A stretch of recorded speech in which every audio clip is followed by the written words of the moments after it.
Are we filming? We're filming. We're rolling.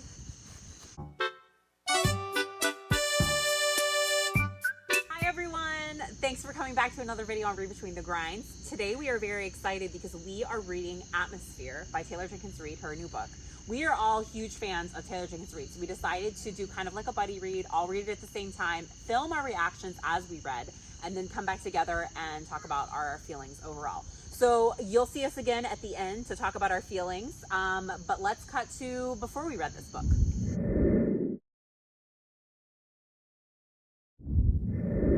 Okay, I am about 100 pages in, and I am so intrigued. Every time I read a Taylor Jenkins Reid book, read, her characters, she writes characters unlike anyone else. I think the way that she writes real human people is just amazing. They're complex, they're varied and flawed, and I am just, this cast of characters, all the astronauts in this book are just so interesting. And where I just ended, it talked a little bit about like the conflict between the men and the women and how the gender dynamics are playing into that at that time. And it says she didn't want to lower herself to the game that men played, and that she had always let men like Jimmy set the terms. But the terms were false even to him. He was just as scared as anybody else. Bravery, Joan suspected, is almost always a lie. Courage is all we have. Love. I'm very intrigued to know what's going on. Obviously, we have like kind of a cliffhanger at the beginning of the book, which is kind of fun. And now we're kind of back in time learning how she got there. And it's also very interesting to learn about NASA during this time. I really don't know very much about it, and I feel like I'm learning a little bit as I'm reading. So that's really fun. I'll check in when I'm a little bit further. Hey girls, I'm here at the beach reading. And I just got to page 100. I'm loving it. What's really standing out to me so far is how she started with, how she put like the main conflict or major event in the very beginning of the book. I think it's really interesting when authors do that, because it just like provides like a unique reading experience, because you're getting to know the characters as you read like the normal plot line.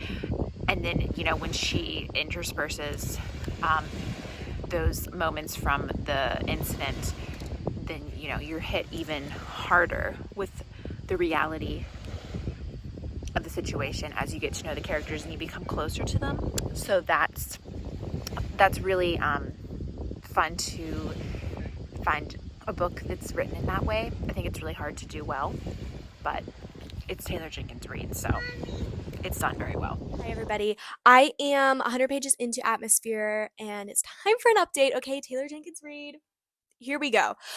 I love Taylor Jenkins Reid. She's one of my auto-buy authors and I'm trying to read everything that she's ever published. So this is my 7th book by her, I believe. There's no book like a Taylor Jenkins Reid book, okay?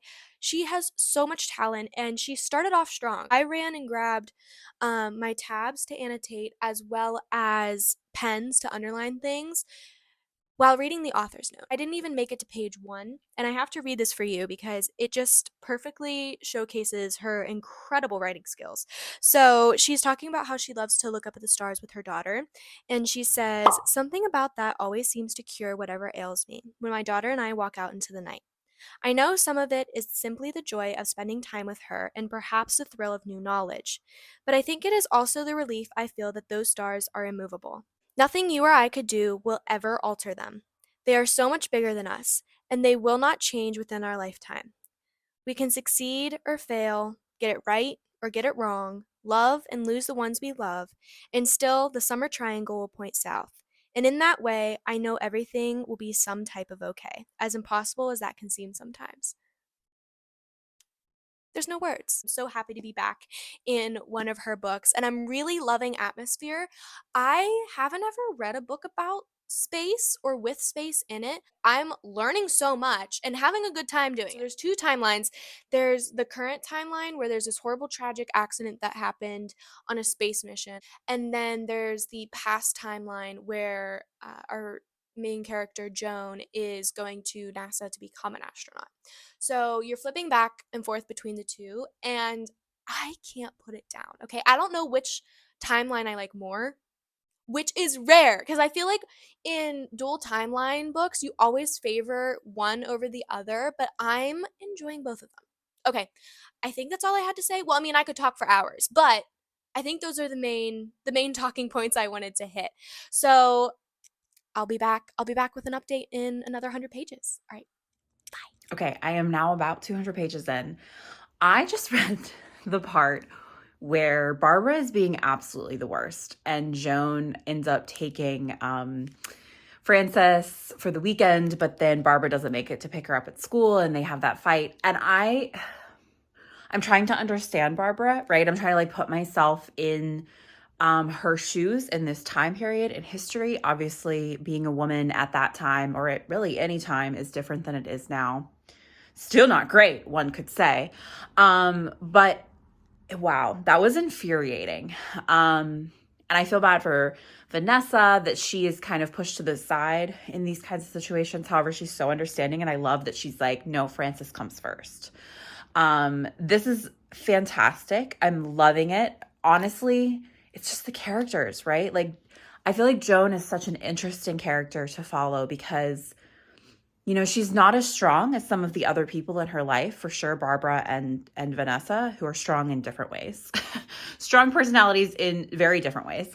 And so she kind of is navigating what it's like to learn to be her own person and follow her own interests. So I'm still loving it, and I cannot wait. I'm really hooked. This is taking me no time at all to read. I can't wait to finish it. Okay, I know it's really dark, but I just hit page 200 in Atmosphere, and all I want to say is I'm getting nervous. I love Vanessa and Joan, and I love them so much, and I'm worried about what's gonna happen to Vanessa. Better not be bad, guys, or this is gonna be heartbreaking. Also, Barbara, it's getting on my nerves, but these characters are fantastic, and I want to keep reading this book. I can't put it down. Hi, everybody. I have binged the next 100 pages. It's the same day as my last clip, okay? You're going to have to pry this book out of my hands because I can't stop reading it. I'm obsessed. And when I'm not reading this book, I'm watching videos about NASA. And that's how you know it's a good book, is when it becomes your entire personality. The whole space mission is really stressing me out. I don't know what's going to happen. I hope that they're okay, obviously, but wouldn't put it past TJR. Wouldn't. There's this one quote that I want to read for you, and Joan just had a really great day, and she had a second to herself, and this is what she says in her inner monologue. All she could think about was how grateful she was that the Earth was 93 million miles away from the sun today. Far enough to be warm, but not too hot. Just the right distance for life on this planet. That's just so sweet. I love how Joan thinks. I love how she feels. I love how she loves. And I'm really loving being in her perspective throughout this entire story and growing with her, going through all of the astronaut trainings and experiences with her. She's just such a well-written character. I'm absolutely loving getting to know her. And a quote like this just shows how much she loves what she does. She loves astronomy, she loves space, and she even thinks about it when she's thinking about how happy she is and how grateful she is for the day that she just had. And I just love her so much. Okay, I think that's all I had to say. I can't wait to read more. Okay, I'm gonna go read more. Okay, bye. Okay, we're back, we have finished the book. We're so excited to talk about it because we all loved it. Yeah. I think something fun, real quick, that we should do is just everybody say their favorite Taylor Jenkins Reid book. Oh, I think I know yours. One True Loves. Yeah. That book. I just watched the movie, and everybody It's a hates the movie? movie. Yeah, they made it into Philippa Sue's in it. oh my When? gosh, I'm watching this. I don't know, like Oh. a few years ago. Love didn't it. even know. Love it. Let's It's a 6-star read. It's probably one of my all-time favorite books ever. Yeah. Yeah. That was so good.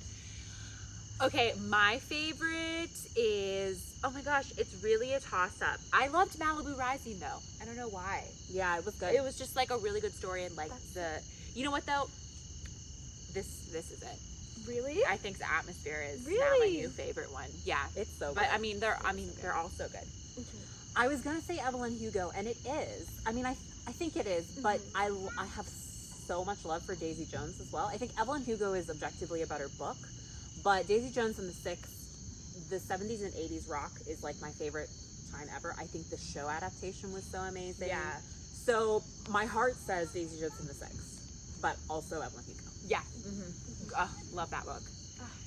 And the audiobook is so good because it's like all the different actors. I'm watching the show right now. Isn't it amazing? Okay, we'll it's discuss. so well done. And the music. Incredible. It was on my like top Spotify songs the one year. Yeah. Let's talk about Atmosphere. Let's dive right in. So we're gonna control, because we could talk about this probably for forever. We could yap for a long time. So we're gonna control our yapping by answering 2 questions. Yes. So the first one is, who was your favorite character? Gracie, go first. My favorite character is Frances.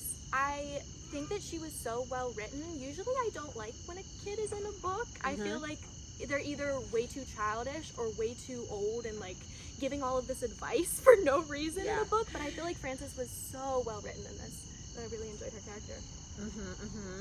What is, okay, so I was like very, very captured by the forward or whatever it's called, author's note, like before the book started, and she talked about her daughter. I wonder how old her kids are, or if she has nieces, or like if she has like, because she like really does know how to write kids at a different age. So you're so right. That's so true, Grace. My favorite character was Frances. I'm gonna go with the main character. Nope. Sorry, I always mix them up. Joan and Frances. I think because Frances calls her Joni, and then I'm like, oh, they're the same. They're, you know. Anyway, Joan. I'm going with the main character because I was, you know, sometimes you get annoyed with the main character. Not once. I just love her. What an amazing person. She's so, you know, her character development through the book, amazing. Her commitment to like her profession and her love for like the universe, loved all of that. And then obviously how wonderful she is with like Frances and her family. Mine's Vanessa for sure. Okay, so I loved Joan for sure, but sometimes I was getting a little frustrated with like how I don't know what the word is that I'm looking for. She just really struggled with her self-confidence. And I loved the journey that she went on with that. But what I loved about Vanessa was that she was so self-confident and she was so sure of herself. And so she was so committed to the decisions that she was making. And I just love a female character in a book like that. She was, powerful. She was very strong, But I think we can all agree we hated Jimmy. Oh, and Barbara. And Barbara, the sister. Okay. I just wanted to reach through that book and slap her. So frustrated. I just wanted to hit her with the book. Yeah. She was just like, peace out. Yeah, she was useless. My daughter sucks. Like, who's like that? Who is like that? Unfortunately, some people. Some people, But All right, second question is, what was your favorite either part or like theme of the book? My favorite theme was Joan's relationship with Frances. I have a working theory that your opinion of a book and how much you relate to it just so heavily depends on where you are in your life. And if I would have read this book like 2.5 years ago, I don't think I would have had the same connection with it. But seeing Laura's daughter grow and like being a part of her life, I just really connected with that connection that she has. And even I had to underline it, and I've been bawling my eyes out reading it. But on page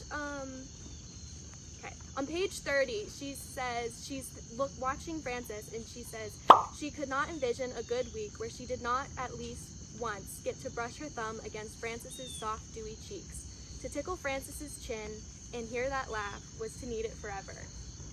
And beautiful. Yeah. Her the way writing she puts style. words together. Wow. It's like, just with stunning. Yeah. It's just stunning. Yeah. So that's my favorite. My heart was bursting every time with and thinking of Lucy and her aunties.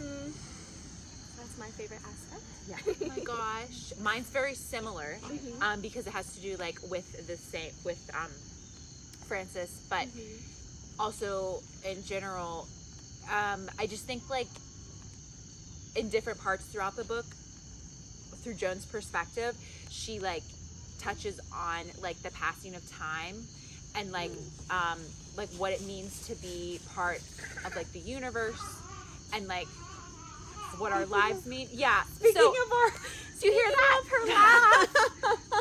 That's my little girl. We just had her birthday party, so we're all just like, let's film. It was Pooh themed. So yeah, so because I think that's something like even before I had my daughter, that I struggled with, but also like especially now that I have a child and like being so out of control with like the passage of time. There was that quote, Grace marked this one too, about like missing like the version of them. Yes. But to love Frances was to be always saying goodbye to the girl Frances used to be and falling in love again with the girl Frances was becoming. oh my gosh. Especially on her yeah. birthday party day, like I really could burst into tears right now. Oh my goodness. We have to take an intermission to cry. An intermission. But I think with her author's note in the beginning about how like she just like looked up at the stars with her daughter, and just like that whole theme that goes throughout the book. Yeah. So powerful. Loved every reflection on that. Yeah. I think like Grace is obviously, I connect with that a lot too as an aunt. But for me, I think the thing I appreciated the most about this book was the portrayal of women in science at that time. And women just in the workplace in general at that time. I'm going to say something controversial. Okay. Lessons in Chemistry is another book that deals with this. Okay. Women in STEM around the same time, a little bit earlier than Atmosphere. And I didn't like it because I felt like it wasn't very historically accurate, or it just didn't feel very like real to me. Whereas I feel like Taylor Jenkins Reid, man, the way that she researches the time period. So researched, like all this stuff with NASA. I know. I would have thought that she had some background in that. I know. Yeah. But I just thought that was so interesting. It felt very realistic and not in like a contrived way at all. Definitely. And I just really loved the characters and how they all dealt with that. I think Lydia especially, I thought that was just so interesting, showing how different women dealt with the discrimination in the workplace and how that impacted them as people. I agree. I was reading the book and I was like, oh my gosh, she's annoying me so much. And then she explained why she was acting that way and being annoying. Annoying. Right. And then it all made sense to me, and then I almost empathized with her over that. Right. So, just Taylor Jenkins Reid. Right? I think she writes people like no other. Like no other. And it's like a fairly like short. Yeah. Yeah, book, it's not like, very long. The story was just like so all encompassing. She doesn't like drag anything along. No. I mean, every time I read her books, I'm just like, it's like very quick read, but it's an amazing story. So well-rounded. The end, and like the way, well, very early on in the book, you'll find that she intersperses like the story, like she goes back in time, but then she like intersperses like the current conflict that's happening. And for those who have read it, the end, I was like, the end as in like the last 2 pages. Literally. I was like, this is it. Like, I was crying, but I was also like, yeah. But absolutely incredible. So sad. It was a 5-star read for me. 5-star for me too. 5 stars. Oh, yay! Good choice, everyone. She's a winner. She's a winner. She's a winner. So I guess you could say we'd recommend this if you haven't read it yet. Safe to say. And let us know your thoughts. Yeah. Because and if you have read any of her other books, what is your favorite Taylor Jenkins Reid book? Yeah. Happy reading. Happy reading, everyone. Bye.